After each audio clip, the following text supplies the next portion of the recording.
everyone is kind of in a place of transition. So Mm-hmm. is that good for them in their lives, but boring for TV? So, all right, we're talking about episode 13 of the Real Housewives of the Real Beverly Housewives Hills. of Beverly Hills. I know, well, we miss Salt Lake so much. And I watched it and I was looking at my notes and I was like, what happened? It was kind of boring. It was. I had to watch it twice because I rewatched it this afternoon. And I was like, okay, good. When I get home, I'll rewatch episode 14, right? And I realized I'm sitting here before we hit record. I'm thinking, I'm like, okay, what happened in that whole episode? And I literally couldn't. I had to Google it, and I do have like show notes. I gather just for a reminder, and which brings up like I've seen a lot of this online. Like, I mean, a lot more than I ever really have about this current season of Real Housewives of Beverly Hills as being boring. Like, it's not good. It's boring. It's lackluster. And so much so, like, I don't know how accurate this is, but I read a post that someone, got from a source. And obviously you take that with a grain of salt, that they said Bravo has put the production company on notice because of such a bad season.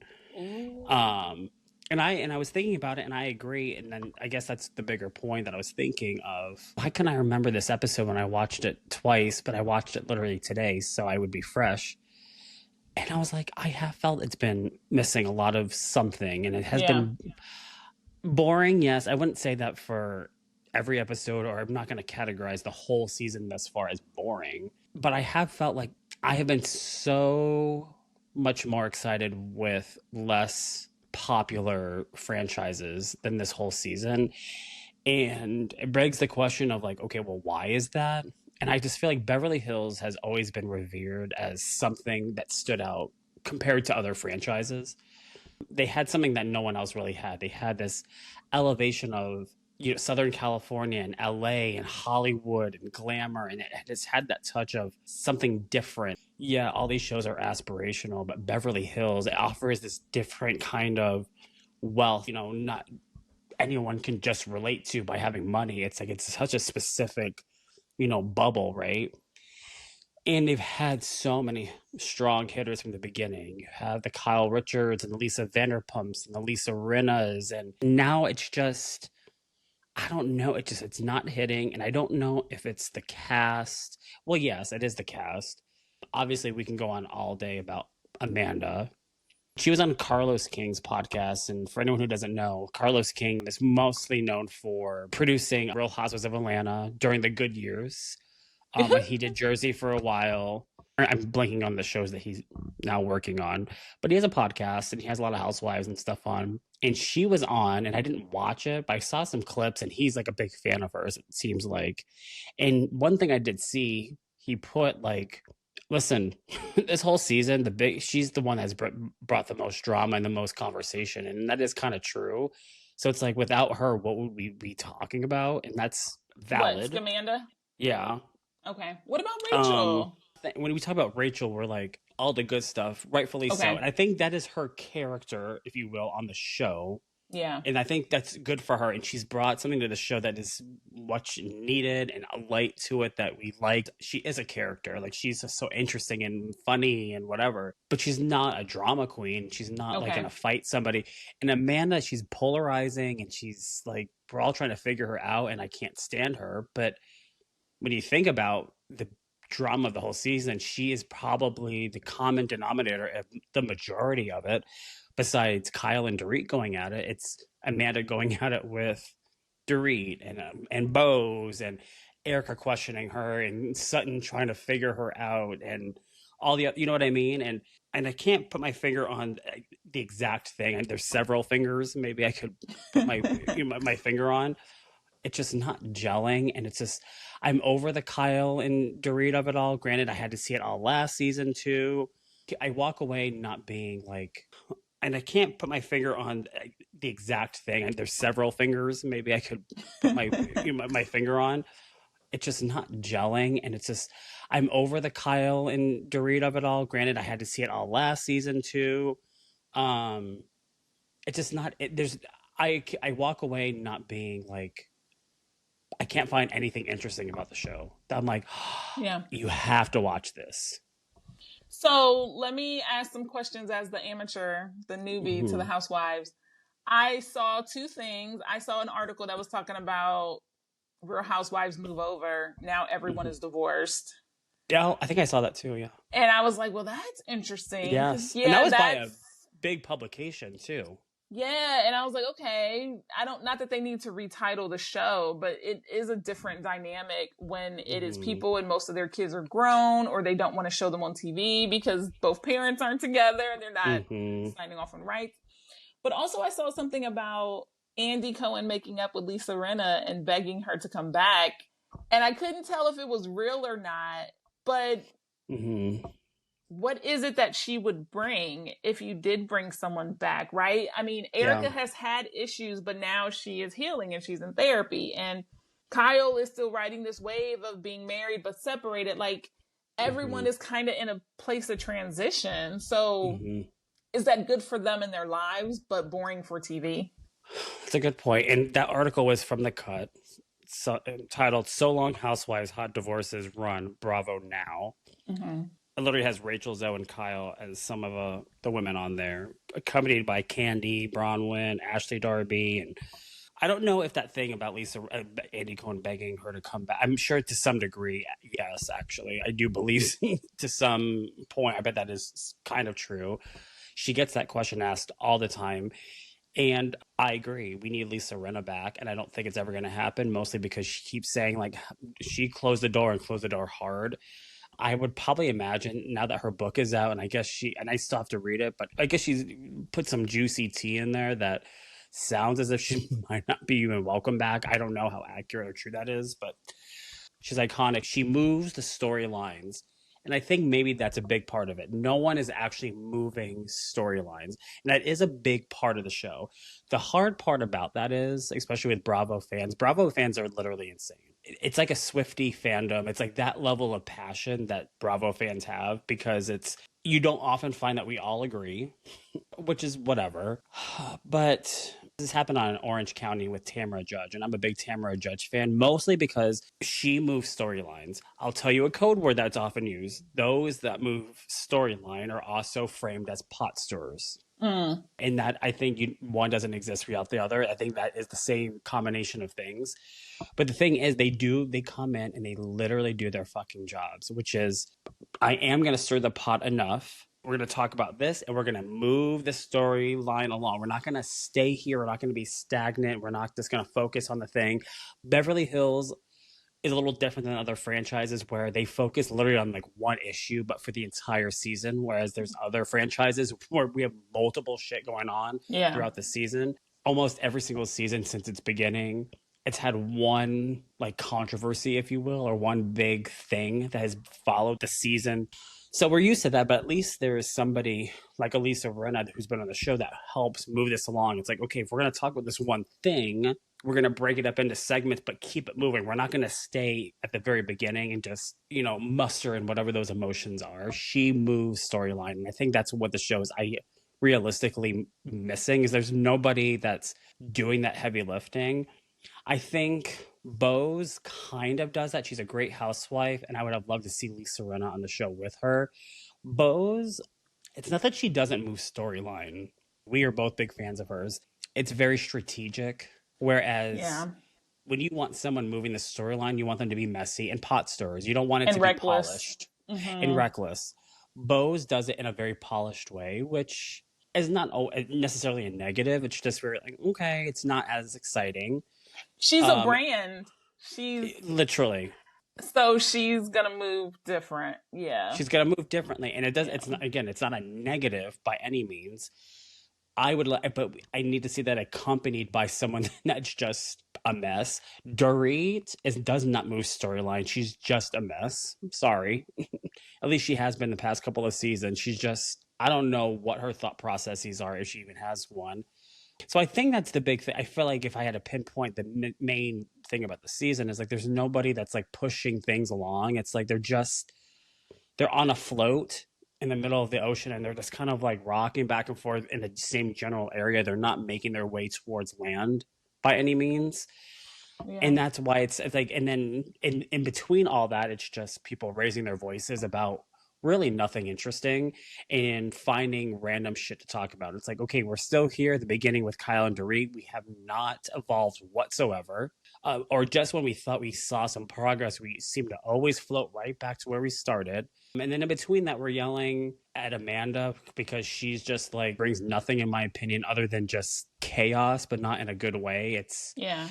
like, I love a messy housewife, and she's not messy. It's just, I don't know. There's just nothing else to talk about, so it's her. There isn't. And they highlight this a little bit in this episode, in episode 13, of like her lack of emotion when it comes to like confronting others. And it's just like really showing lately of, okay, let's talk about the cult. Let's talk about this. It feels so flat. Oh, you want to talk about the cult now? Yes, Right. That's why I said it. And it's just like, what are you slow? Catch up. I literally, and if someone said that to me, I'd be like, bitch, what the fuck are you talking about, Cole? You're like, you know what? Like, not anymore, I don't. Never mind. And I would just exactly. go talk to somebody else. I don't think anything that she says is true that comes out of her mouth, or I tread lightly at the very best when it comes to whatever she says. I don't know what's the whole manifesting thing, and that's how what she tries to portray as her brand. And maybe that's part of the reason why that she pigeonholes herself into this, like, I'm going to talk like this, and what do you mean? And like when you do confront her or call her any kind of like name or adjective, do you notice she also will say, I'm what? No one called her this, I don't think. But pure example of if someone said, Amanda, you're so fucking sloppy. Is she like, sloppy? Like she just repeats it back. There's no like, what the fuck do you mean slop? Like there is no well, like. That's if I had to guess, that's a parenting thing. You're in the grocery store. Oh, you want that box of juice? And you're just reiterating what they say because then they're like, no, actually, I want this. That's funny you say that. She is not around kids, though, right? You can definitely turn that off, but that's a big parenting tactic. That's really actually funny you say that, because every time she does that, I think you sound like a child. Mm-hmm. She sounds like a kid. Like when I'm on the playground, someone's making fun of me and they're like, you're stupid. And you go, stupid, like that. That's literally what she says. She has that same twang in her voice when someone. So I guess all that to say, the season is not hitting for me, and it's really unfortunate. And maybe with this whole Kyle, Dorit, and Erika fight that's supposed to be happening soon, maybe they'll be the only interesting thing that happens. This is the problem, though. Mm-hmm. Their influence, which I was going to say, let's take a shot for every time I say Tuscany, because when I was editing episode 12, I kept saying Tuscany, and I was like, and I don't even think it fazed me. I'm like, oh, yeah. I even said for the ending, I was like, we'll be back in Tuscany, and I was like, no one is in Tuscany. What if they promoted Jennifer Tilly? I feel like she could be a pot stirrer. I think if she was given a diamond and the ability to actually go to everybody's house and actually like tell her story of her ex-husbands and all of this stuff. Because when they were shopping at the Gucci store in episode 14, I was like, she's got money. What, you know what I mean? So what is the thing? Does she not fit like the typical housewives look or Beverly Hills look? I don't think she fits what we need on the show. At least I don't think, because she's a friend of, so obviously there's limited capacity for what we see from her. I don't see her being the fighting type. Here's the thing.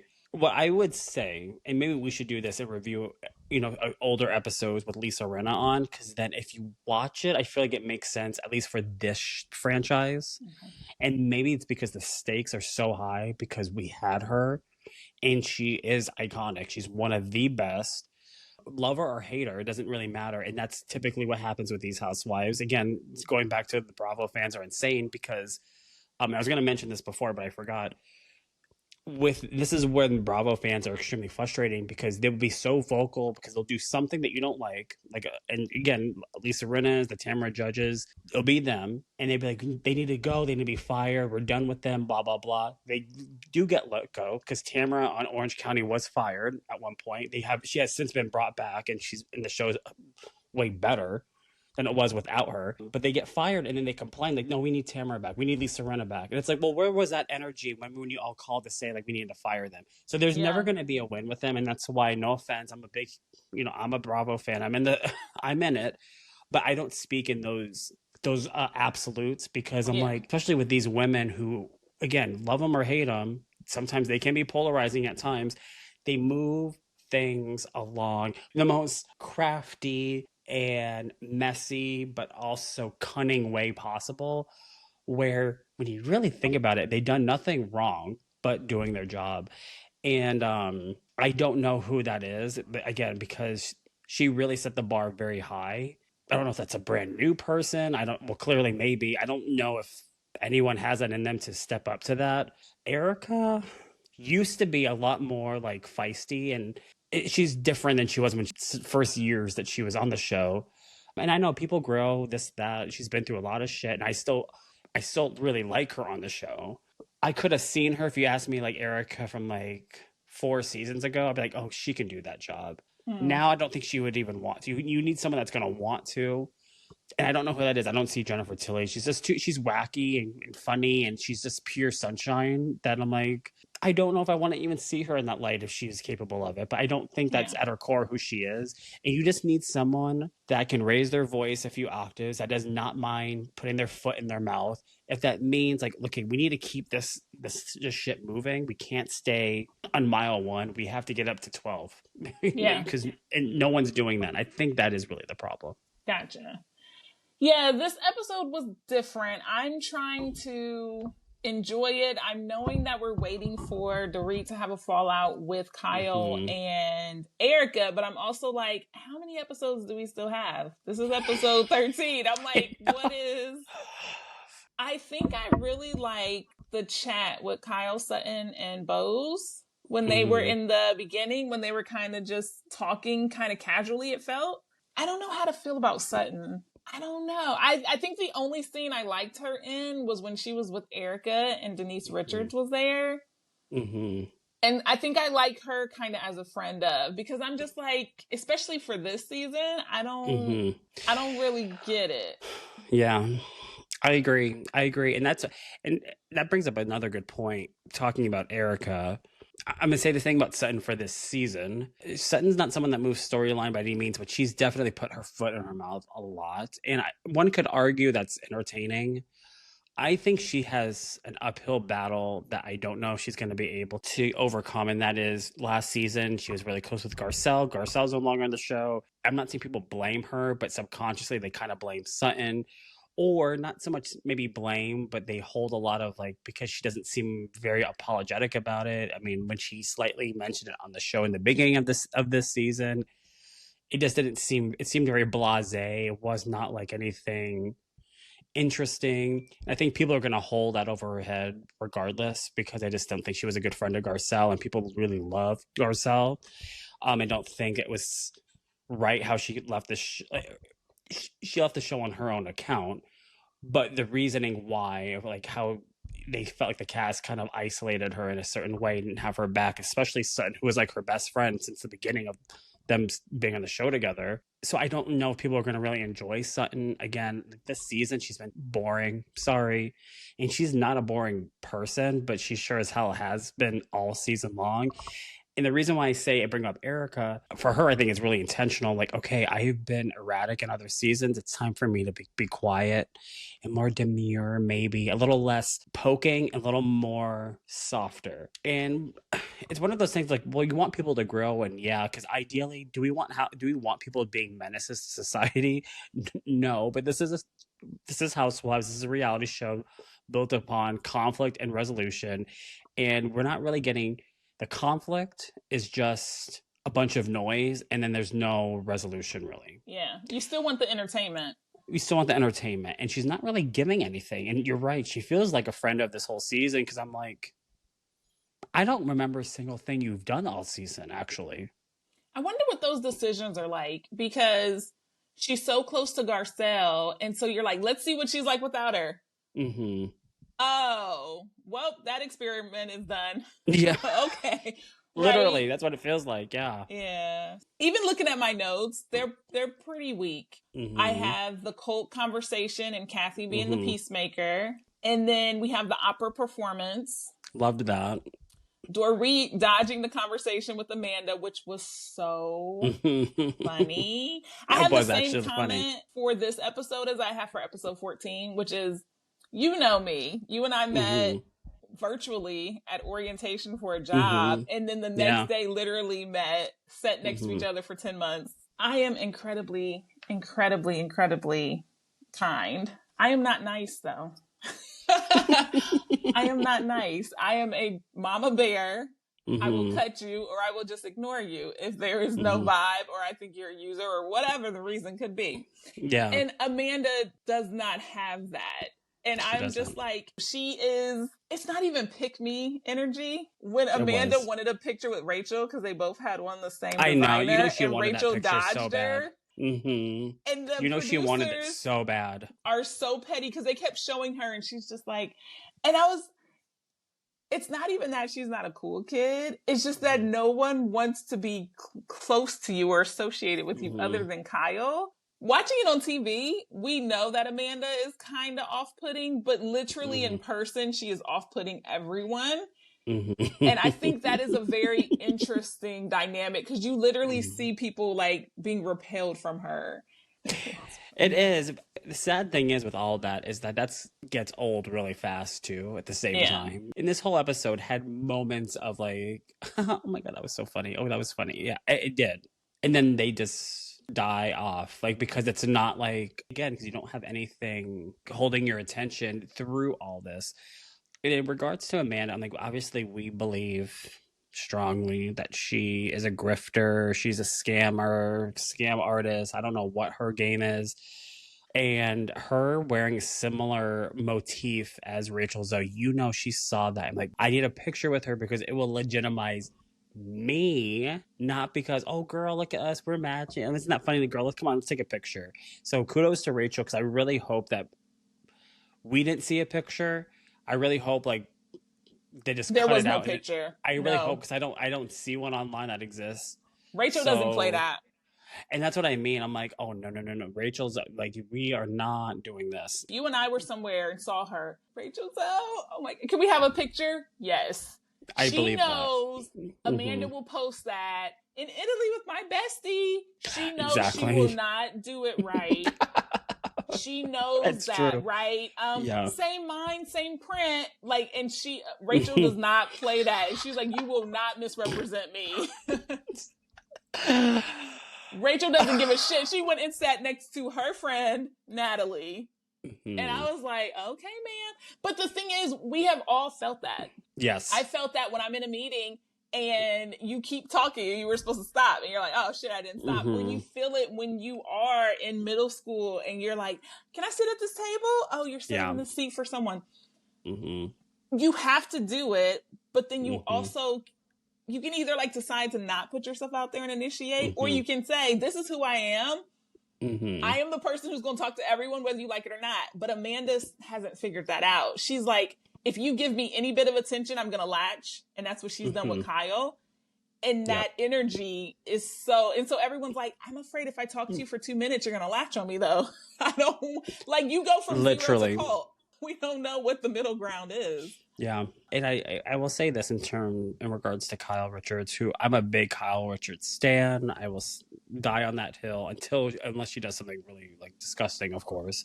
With that being said, I am not a kind of fan across the board where I don't criticize the people that I either like idolize or that I'm fans of. I am not that type of person, so I can heavily criticize her, and I have. You said something in terms of like Kyle maybe mentoring Amanda or whatever this thing is that she continues to influence. And I think it was like an Amazon Live thing that she did, and she answered a question about Amanda. I think it was on there. It was some sort of like interview style type thing. And she said, like, I only met Amanda like once because she bought my house. So she didn't have a prior relationship with her, right?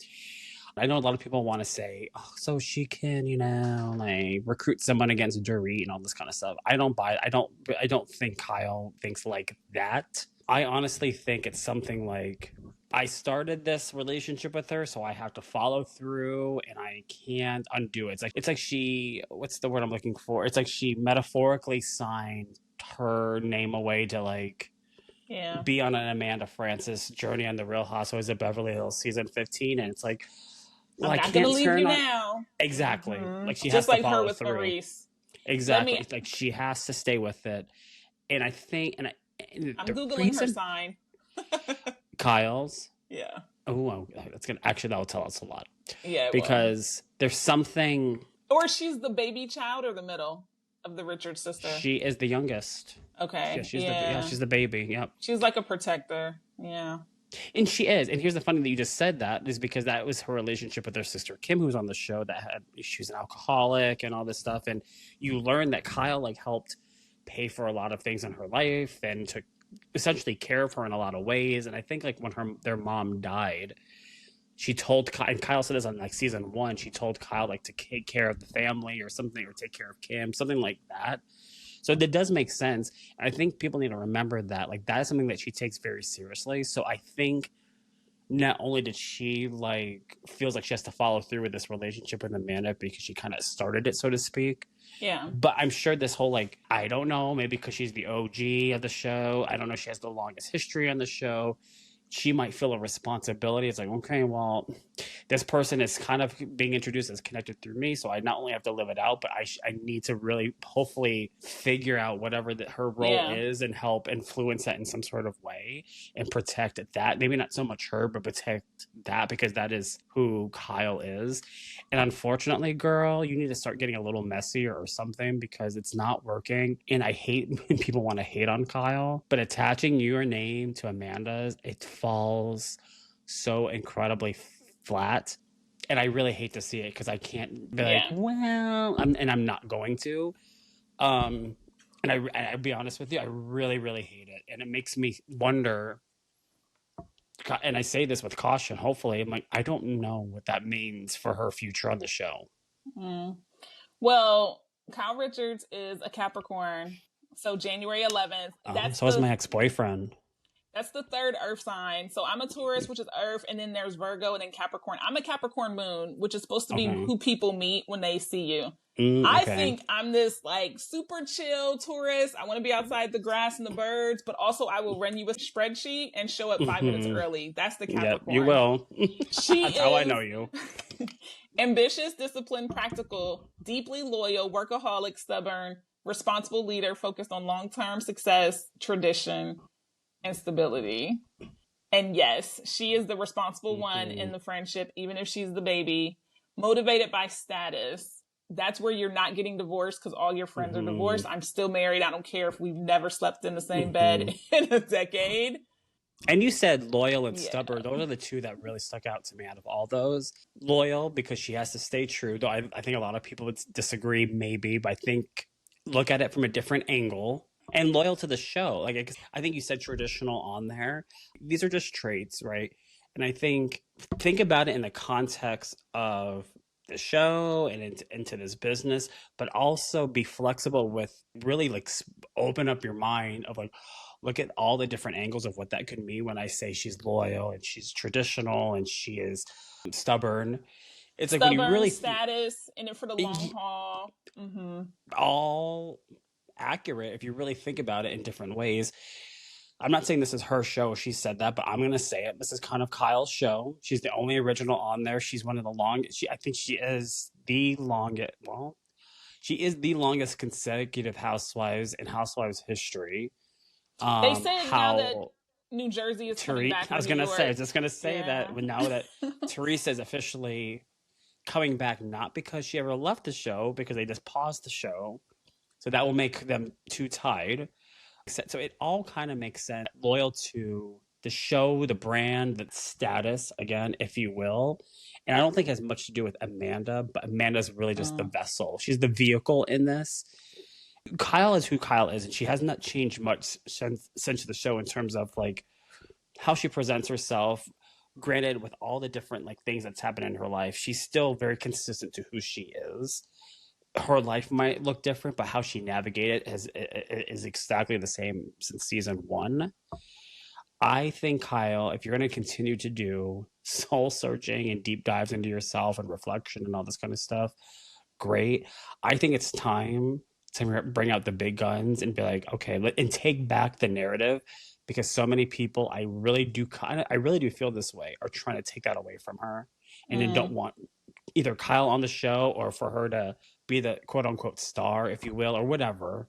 She needs to get a little messier and be like, fuck no, we're not doing this, and start putting some people in their places and stop being so blasé and defending the things that don't need or deserve defending, and being like, Amanda, I can still be your friend, but you're acting like a piece of shit right now. Yeah. And because I'm your friend, I can tell you that, but you're kind of being fucking weird, and it's showing to everybody. I'm just gonna let you know that right now. Like, I could settle for something like, we need that kind of energy. Yeah. It is a very good problem to have, typically, to have different people with different personalities, right? And like, wow, you have so many different people in a group. It's not working here. Yeah. Everyone is too different, polarizing, this, that, up, down. I just feel like you're all beautiful puzzle pieces that are not fitting though together. We do. And you just made me think of something big. Amanda's new. Rachel is new. Boz is 2 seasons in. Mm-hmm. And then the next is what? Sutton at 7 seasons, 6 seasons? Be Sutton, Dorit, and then Erika, and then Kyle.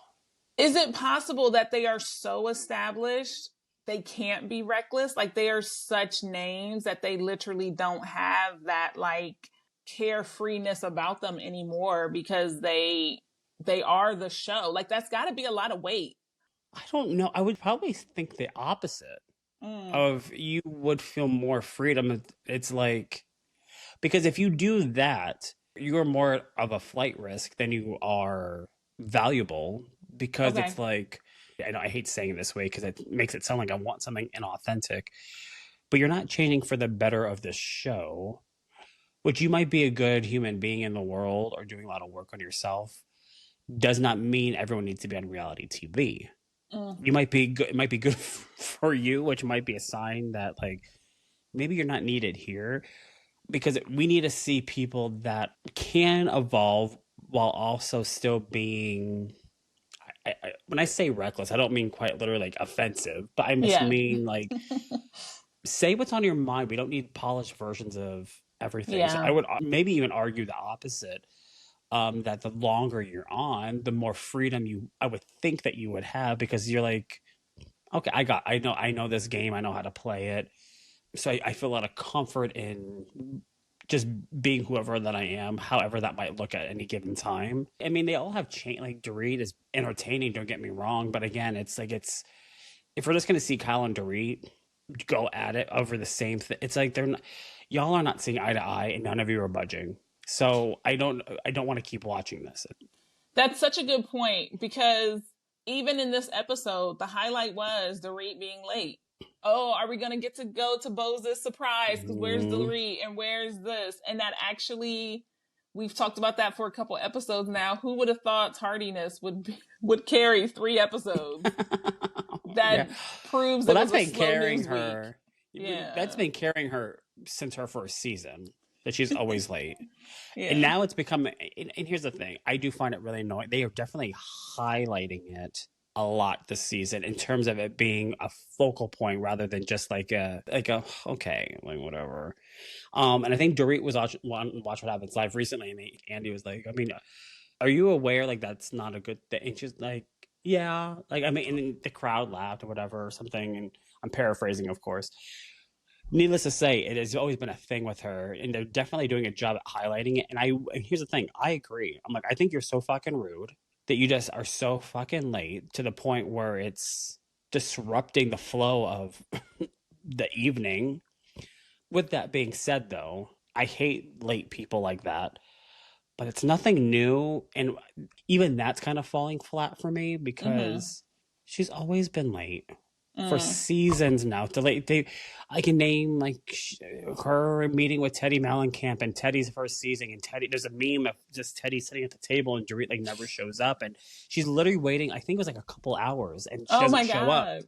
Dorit also at a Teddy's workout event. She was late because she was taking selfies and doing glam, and they gave her shit for it. And her and Kyle had a little bit of a tiff, even though that they were best friends at the time. And that was a silly argument. But she was like, they were filming her taking selfies. Meanwhile, the event is going on. They're like, where the fuck is Dorit? So even though I hate that behavior, and she's always done it, and now they're highlighting in a way that I'm like, well, what's your motive here? Like, what kind of light are you trying to paint her in? Because this isn't a new thing. But so that's this annoying. Sounds like something you would talk to production about. Like, that was the best we had, or at least show us more of them getting dressed, or the cocktails before, or something. You know what I mean? Mm-hmm. Yeah. So, yeah. I do like when they have the dinner after. Yeah, that was opera, that was like I thought those are the two entertaining things of the whole show, or this whole show. I thought the opera was beautiful. I don't know if I've been to a true opera, but I love any kind of theatrical production, and to have that kind of a theater in your home, not just like a movie theater, I thought was gorgeous. I loved Erika in her confessional saying that. She's like, "Oh, you have a theater." I forgot how she said it. That was really funny. I know. Because how many homes do you know exist, at least, where it's like, no, I have a theater in my house. Oh, great, can we watch a movie? No, bitch, I have a fucking Broadway theater in my basement. And people are coming to perform live for us. Right. Yeah. Like, that is so cool. They showed all the women enjoying, taking it in. Jennifer Tilly's getting teared up. And then you see Amanda on her fucking phone. And I'm just saying, like, I can find so many reasons of why she's a fucking asshole. And I'm just like, put your who do you need to text? Right at this moment, nothing. If Rachel's having all these problems with her children, her ex-husband, and she can still pay attention, there's nothing going on that you can't. I'm not going to say nothing because people will get pissed off that I say that. You know the camera's fucking on you. Wait 5 minutes, if that, or something. You know what I mean? It irked the hell out of me, because it was not just she was on her phone. It just came off so like, oh, I don't need to watch this right now, and it just perpetuates this like thing about her that we're already like can't stand her anyways. But I just had to say that because it really pissed me off. She is trash. What I think about when I see like 23-year-olds, like no attention span. Yes, literally. Super self-involved, and you're just like, literally. Oh, but they're young, and I'm like, she's 41. I'm 41. And you know what I mean? I'm just like, but something's not the same. Something's not the same.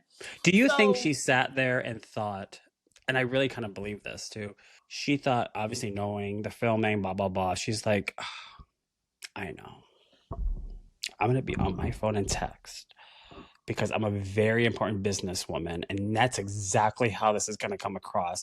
That this very beautiful opera in Italy, in this villa that we're staying in, and me being on my phone, people are going to see this and say like, damn, she is so fucking rad and busy and a boss that she needs. I feel like she literally had that narrative in her mind. And I'm just like, there are so many reasons why that is so inaccurate. And yet you look like a fucking asshole. Yes. And if you're going to do that, you got to own it. I wish I had a fake phone here. If you're going to, Kathy, if she was completely bored, she would have just been like, playing Candy Crush. You gotta own it. You can't kind of be like, let me check and see if I got an Instagram notification. With the time change, everybody you know is asleep. No, for real. Like, yes, you're right. So it's not, there's no. I do think she probably had in her mind, oh, let me make sure no one is looking for me here. But she was giving like, I'm hiding, right? If you're gonna do it, own that shit. And right. It's like, oh my God, the camera. It's like I really thought she's like, okay, let me check my phone. I'm gonna pull up Outlook on my app. I know there's nothing there because no one gives a fuck about my business because it's fake anyways. But I know the camera's right there, and she's gonna act like, oh my God, the camera. Oh my God, hold on. I didn't see it there. Like I really think she's so delusional in her mind, which makes sense. It does. So, where do you want to go next? We got two more things. Well, I guess the dinner. So, I really liked when Dorit said, I'm picking and choosing who to talk to about my situation. Mm-hmm. I think Erika took it exactly as she should have. She was like, I was almost offended. And I was like, no, she's trying to make a jokey joke because you were just like, what do you mean? I liked it. And first of all, Erika looked great in that pink.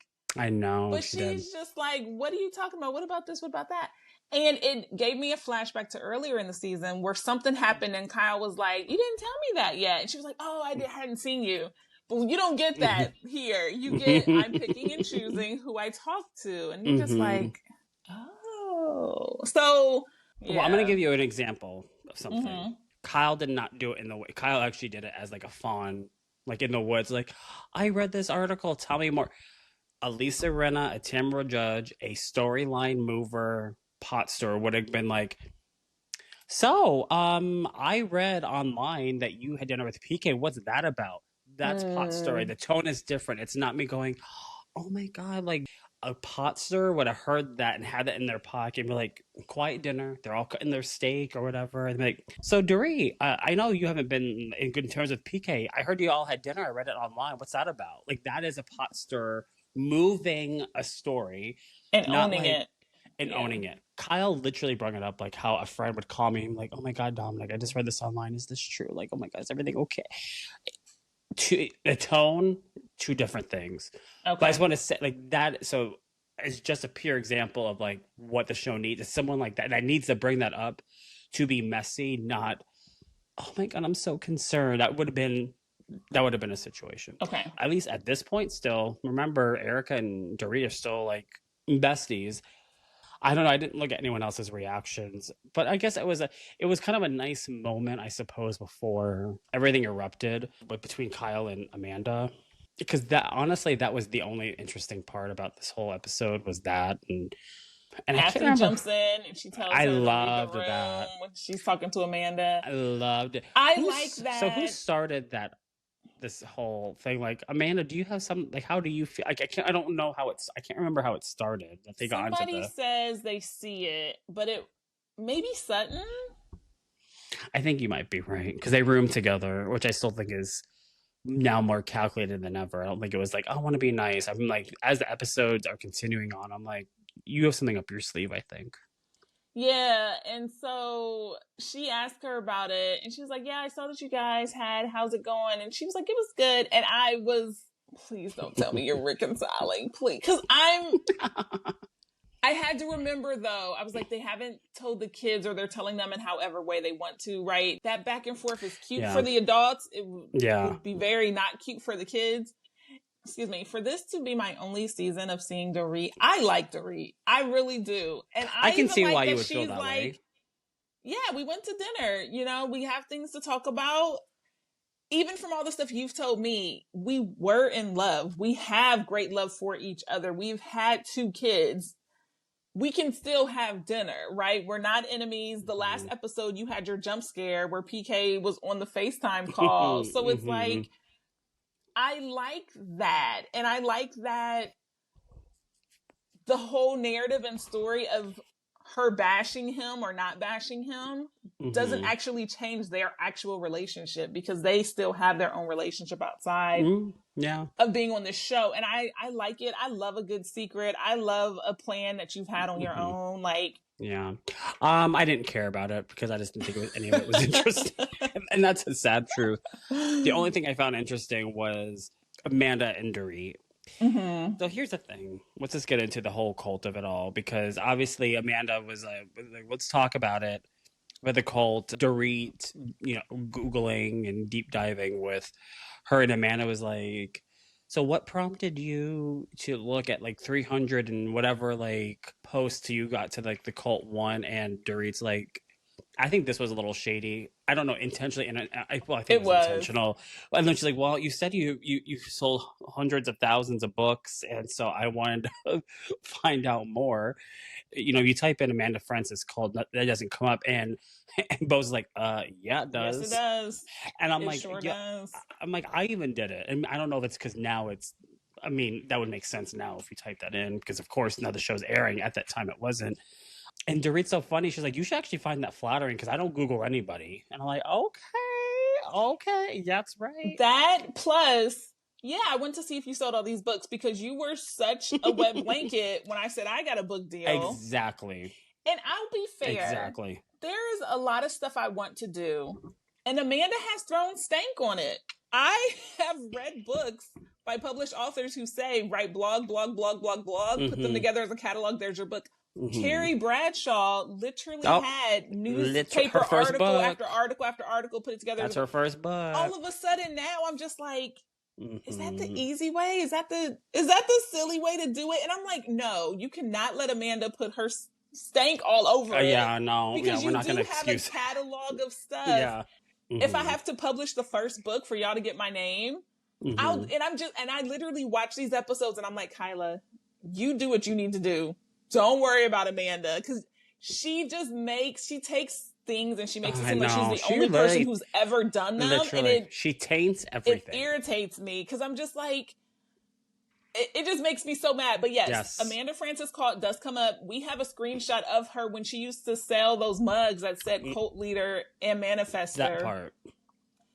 And Amanda, you don't see them because it's your house, right? Are you searching incognito, sweetheart? Like, I'm not incognito. To be fair, she probably told one of her assistants, does this still show up? And they lied to her. Can you, correct me if I'm wrong, I don't know what it takes. I feel like I've only heard this with like super famous people. Yeah. Like you can scrub the internet though of like that kind of stuff, can't you? You can to some degree. If you got long money and you're talking to the right person. You can't. Okay. You and I would be inadequate to do it. We wouldn't be able to get rid of enough stuff. The internet is very long. Beyonce's internet does not forgive. That goes on and on. Kathy Hilton had said two things in this that I was like, okay, bitch. But and they were like, you really Googled like whatever, like Amanda said her thing, and Kathy was like paraphrasing in my own version. I'm like, well, if someone pissed me off, I would. And I'm like, exactly. I'm like, regardless if it was for good or bad, let's be completely fucking honest here, Amanda. If someone either ticked me off, pissed me off, insulted me, whatever, and you claim to have this notoriety of whatever it might be, you bet your ass. I'm like, fuck this. I'm going to Google and see what I can fucking find on this girl. And I'm not ashamed to say it. I'm petty and I don't like you. So let me Google you and see what comes up. And I Googled all of my bosses just to know what you've ever talked about. Literally, it's called research. Before I had interviews, I'm like, what kind of things have they done? You and I talked about that. We were like, oh my gosh, this person was on that podcast. Did you listen to it? Did you do that? I mean, she's acting like Google is new. Like, what are you? And if you're so damn like famous or you have so much notoriety or something, what are you talking about? People go on TV to be Googled. So why would you think your cast members would not Google you? Because they're just like, Sutton's a big deal. Kyle's a big deal. Eric's who's this new person? Well, how am I going to know? Is Andy Cohen giving me a one sheet on you? No, I'm going to Google. And I will say too, all her problems aside, she's clearly struggling with, again, it's the lack of emotion and like not bringing things up directly to someone. Again, she's tying a lot of her feelings into Kyle's of like, okay, but like Kyle this and Kyle that, I felt this way. You're not presenting anything as your independent feeling as much as you think that you are. I love what Kathy though said to her in regards to just like speaking out. And she's like, maybe it's a case of, and I don't want to like butcher it, but like, you need to learn when to, read the room and know your place. And I'm just going to say this right now. I have always felt that way. I feel like I used to say that, especially about like new people.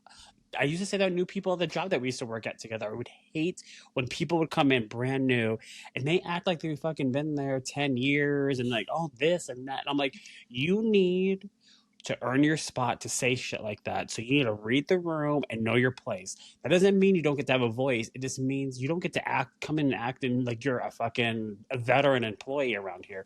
And same thing with you, Amanda. Read the fucking room before you start opening up your mouth and how you do it. Know your place. And I don't think I know that's maybe somewhat controversial and to some degree, like it sounds degrading in a way. I don't necessarily think that all the time. I think it is very important to read any room that you walk into. Yes, you should own any room you walk into, but how I show up, I'm reading like, okay, what is the vibe in here? So I know like, okay, what kind of impact can I make in here? Because this might not be the room that I'm going to do that in and waste my energy on either. And the second of all, I don't think there's anything wrong with knowing your place. And I don't mean that as a negative to make yourself small. It is being respectful to those around you. and knowing like you might not be the vibe around here. We give respect, but we earn trust. The same thing. Like, you need to earn your spot at the table sometimes, not all the time. I'm saying I think we're all worthy, but I think there's a reason why there's hard work, and like you need to work hard for the things that you want to achieve. You shouldn't just get handed things. I think it goes along with that sentiment of knowing your place, of not overstepping, but it's being strategic of how you get there. And she doesn't know how to do that shit. She's a fucking, not even a bull in a china shop. She's a fucking giraffe. No, I'm not going to do that. She's not. She is. She's like a porcupine in a china shop. Not even. She would have to have too many opinions for that. She is like a sloth. She's the elephant in the room. She's just standing there waiting for everyone to look at her. To notice her. Yeah. And she's not saying anything, but you're just like, I can just feel you wanting my energy. You're just staring at me till I pay attention to you. It's just like, what the fuck? Like, let me out. I loved when Kathy said that. For one, Kathy does not speak very often. And whenever she does, they always show everyone at the table, because it's almost like she's like the voice of reason. And it's like, wait, she is the silly one who travels with her own pillows and loses stuff all the time. But that does not mean that she doesn't know her right mind. That does not mean, right? And so you should read the room. And that has so much more to do with listening to who's speaking. Why is everyone turning to Kathy when she speaks out of everyone at the table? Because everyone's used to hearing Erika say something or Jennifer say something. But Kathy typically watches, does something kooky. But when she speaks, everyone is kind of like, Kathy speaking? Why is that happening? And it's not to say, how can I be her? Or, wow, I was just speaking too. No, it's why do people respect her like that? Why do people give her that deference? And I don't think that Amanda cares. And know your place. I think the way you said it really made sense. Amanda, the producers chose you. That doesn't mean the cast members have to know you or like you. They have to still get to know you now. So you can't say one is better than the other. Well, I was chosen. If you don't gel with the cast, you don't gel with the cast. Like, that's a different thing. And I need you to acknowledge that. But she's just like, I put this on my vision board 12 years ago. I'm supposed to be here. Like, girl, okay, enough. And now you got here and you couldn't live up to it. Great. Check it off your list and please move on. Please. Literally. So if you took all of the highlights of this episode and crunched them down, it would be a 5-minute episode. I was gonna say 10, but yeah, we'll go with 5. Well, 7. 7. Okay, we'll meet halfway. It's so sad. It was enough for me because this is still my first season, but it was giving pilot season, get to know the people, and for it to be the 15th season. Yeah, I could see it. I know. I just feel like, I guess if I had and this is not true, and I don't 100% feel this way, but it's the best analogy that I can think of, at least at this present moment. I think overall, what I like looking at this dinner scene as a perfect example, it's almost like you just took a whole bunch of random people and put them in the same table. And it's like, I know a lot of them are friends. I know there's deep relationships, but it doesn't exactly feel that way. There's something off where I just feel like it's too mishmash in a way. It's something to strive for, to have many different types of personalities and walks of life in one room, because that way you can collaborate and make magic, and you meet interesting people and have different perspectives, yada yada yada. In this regard, to your point, it's not gelling the way that it should feel. I just feel like you took a bunch of random people and put them at a table and hope for the best. That's what it feels like. But I wonder who is to blame for that. And the only thing I can compare it to is the Salt Lake City season. And I'm like, friends sit together on Salt Lake City. Do they not want Dorit sitting next to Boz and whispering? Because that's the stuff that makes you be like, oh, that's right, they are friends. Yeah. Jennifer rarely sits next to Sutton, right? You're not getting Erika and Kyle sitting together whispering. Not that it would make it more exciting, but it like, the number of times you see Kathy Hilton next to Kyle Richards, her actual sister, you could probably count on one hand on the whole season. And it's like, it's almost like they don't want to show that they know each other. That's a good point. It's weird. It's almost like they're trying too hard Yeah. Yeah, because to your point, like, yeah, if you want to talk shit with your friend, like, girl, did you hear what the fuck she just said? Like, you know what? Does it make everything that much more exciting? No. However, it adds substance to the Mm-hmm. group. Where, if to your point, like, then you'd feel like, okay, now I'm seeing some like real friends kiki and kicking it, and like, okay, yep, we got like. It may not be the most, exciting scene, but it may feel like the most real one. And I just feel like, yeah, you put a bunch of random people who don't know each other at once. Exactly, that's what it feels like, and it's just like there's a flow that's just not fluid. It's not easily running through the pipes or something. It's just like, what is it? I think it is casting. I think it's almost like I'm not convinced everyone wants to really work with each other. It's like they don't have. I feel like maybe we need to get Boz on this. Of like, listen, you all need to sit and have a sprint meeting and figure out like what is the direction of this, because it's like I'm not sure everyone has the same common goal, which is the goal should be, let's create a damn good show that is entertaining. One could argue has a lot of lighthearted moments and Mm-hmm. some real points of contention, but with actual resolution. And I just feel like everyone has their own almost like objective. It's like, okay, here's my piece. Yeah. This is what I want to accomplish, and that's it. It's like that doesn't work in an ensemble cast. You all have to. You can have your own journeys, but you all have to have the same common goal Mm-hmm. to work towards, which should be, again, having a great season and having a great show. And I'm not like, it feels like they're all like, yeah, I want to make sure I show this, and everything else after that, I don't give a fuck, like, whatever. It's just like, I don't know, like, Yeah. what meeting is missing that you all maybe should have had, but like, I think it starts with production of going, listen, you like being on TV, you like being on this show, then you need to do something a little different. If you don't, there's nothing wrong with that, but get the fuck out, and we'll give the seat to No, someone else who wants it. I think that is spot on because everyone is going through almost something heavy. Like Mm-hmm. literally everyone, except for the friends of, everybody else is going through big shit. And it's almost like, Yeah. oh, let me go to work. Okay.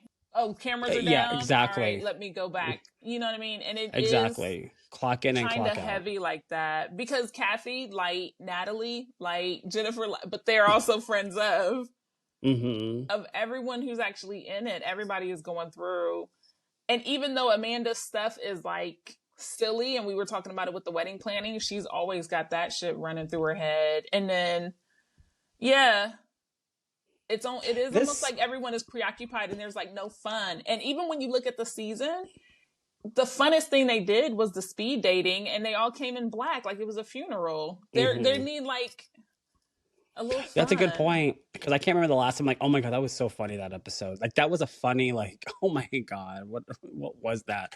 And that was so long ago that I'm not gonna lie to you. I've forgotten a lot of everything in between. Like little things here, and the things I do remember, like that are Yeah, ingrained in my mind, they're not like positive necessarily. They're more like, oh my god, that was so stupid. Like, whatever. I will yeah. say this. I was I'm not saying this for the sake of being inauthentic, but I wish what the show would have been this season. It's like, okay, you got Kyle and Dorit. You know what? They mended fences. They didn't see eye to eye last season, but you know what? They're both going through something very similar yet different.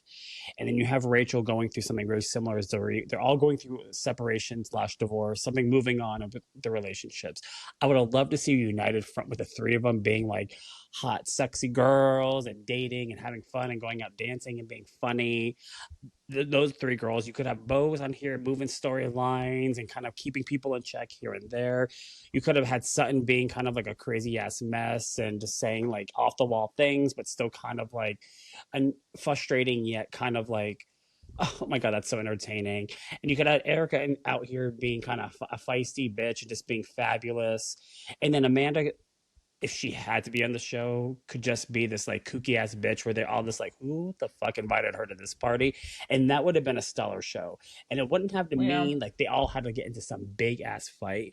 You can literally make the show where there's different points of dysfunction, but there's no lightheartedness to at all to this whole season. It's all kind of like wah wah. Like the moment we see something kind of funny, and no disrespect to like Rachel and the shit that she's going through, but it's just like when there's nothing positive coming out, and then I hear about like your shitty ex-husband and him introducing the girlfriend to the kids, and you're upset about it, and it's just like it's it real makes shit. me. It's real shit, and it's so what I think is unfortunate. Where the compassion that I could have, where that could be like compelling TV, is taken away by how draining the rest of the show is. That I'm like, I don't have room for it because I'm like, I have to listen to Kyla and Dorit bitch, and then Dorit being, manic depressive because her ex-husband or soon-to-be ex-husband is being a real asshole and she's stressed out about it. Oh wait, and then there's Kyle who has to defend Amanda. And other than that, I don't know what she's up to besides planning her daughter's wedding, which we only seen like once. And then she's kind of still talking to her ex-husband as well. It's just like, and then Sutton's really sad because she's getting annulled. Boz Erika's is not being able to have a baby. Violence. Yeah. Domestic violence. Boz can't have a baby. So I'm like, I don't know how to say this without saying a weirdo. You know this about me. I love a story. I love human stories. These are the things that all of those things should in some way bring us all together, and they're not. It's so isolating and individual that it doesn't seem to all blend into something like that. Let's all rally behind each other. Not to say that this show has to be kumbaya. That's not what I'm saying, because that would not be an exciting show either. But there's zero part of where everyone's really depressing ass lives are somehow connected. It's all this like, this is my depressing story. This is your depressing story. This is your challenge. This is your challenge. And none of it's like, girl, I got you. I'm like, let's go do that. Girl, there's no camaraderie almost at all. No, and it's so draining because I'm having to feel compassion for everyone's depressing ass shit. And I'm just like, wait, where's the happiness in this show? What is... And I understand like these are your real lives. And at least I really hope well, not Amanda's. I don't know what her life is. Notice I did not include her in that. But she should have the happiest, lightest story. Oh my God, you spend $10,000 on crystals, and instead it's like, but all she talks about is, no, this is a serious business. This is how I pay my mortgage. Yes. 3 times more than my husband. It's like, even that should be, if she would just own that, yep, I'm the crystal girl. Yep, I'm the money queen. I want to come to my wedding on a horse. She can't even own that. Everything is so like, so hot take, and then we got to go. Is the show too politically correct now? Can they not be as messy as they used to be? Yes, they can. I don't think it's too politically correct. I think everyone is playing their own game by their own rules, and no one is in agreement of like, how do we play this game? We're all playing the board game together, and we all have to be strategic. Some people win, some people lose, some people are in the middle. But that when you play a board game, it's evolving, it's ever moving. The pieces are consistently moving. Everyone is playing their own individual game, and no one's playing the game together. And that's, I think, what it feels like to me. No one is. You've seen Salt Lake already. That is not a PC show, in my opinion. And we haven't even touched the surface on like Jersey and Atlanta, all this kind of stuff. I think everyone is too into themselves. And again, they're playing their own individual games, that they're not playing the same board game. They're playing all different games. And I think that's what it is. At least that's what it feels like. That's such a good analogy, because my husband hates board games, and so we don't play them with him. Because if you play with someone who doesn't want to play, they're on their phone. They forget the last time they turned, and you're waiting like, it's your turn, it's your turn. Even if it's Candyland, it is a bad game. And so we just don't even. We're like, nope, he's... Because we don't need that energy of you like, it's my turn again. Yeah, we're playing a board game. Yeah. That's good analogy. That's actually a really good point. Because I'm not saying no... Out of this whole cast, I'm not saying there's people who don't necessarily want to be there, but for the sake of the analogy, it also feels like there might be some people in here that are like, I'll play the game, I do not want to play this game. So therefore, they're not fun to play with because they don't even want to be playing this game. But it's like, well, you signed up for this fucking game, so you better read the directions and the rules and get the fuck into it. Yeah, and if not, we'll tap in somebody else, because there's plenty of people who would like to try to be on the show. Or maybe not, and that's why we get someone like Amanda. No, I think she there was no way she was not going to be on here. That shit has been on her vision board for a long time. I'm sure there's a book coming about it where she was like, I got everything I wanted. Well, she does have whether we enjoyed watching it with her or not. I know. All right, we'll talk about that in episode 14. I don't know how much, we didn't really talk about the episode all that much, instead of like airing out our grievances, but I think it works. It's our show, and that's what we can do. And as we said, if we didn't air our grievances, we would have been talking for like 15 minutes because there wasn't a lot in episode 13. Literally. There wasn't a lot. Literally. There wasn't a lot. So, all right, you guys, let us know. Get in the comments. Sometimes you guys tell us, yeah, that was spot on. And sometimes you tell us we're wrong. You're like, so no. Let's hear it. Let's hear it. All right. Thanks, friends. Bye. Bye. My favorite part was Dorit saying, bitch, no, turn off. What was that? Google. Did I say hey, Google? No, I did, but it wouldn't have heard me say that. Freaked me out because I had been hearing, like, everybody is asleep. It's like 11 p.m. I'm like, that would freak me out. Okay.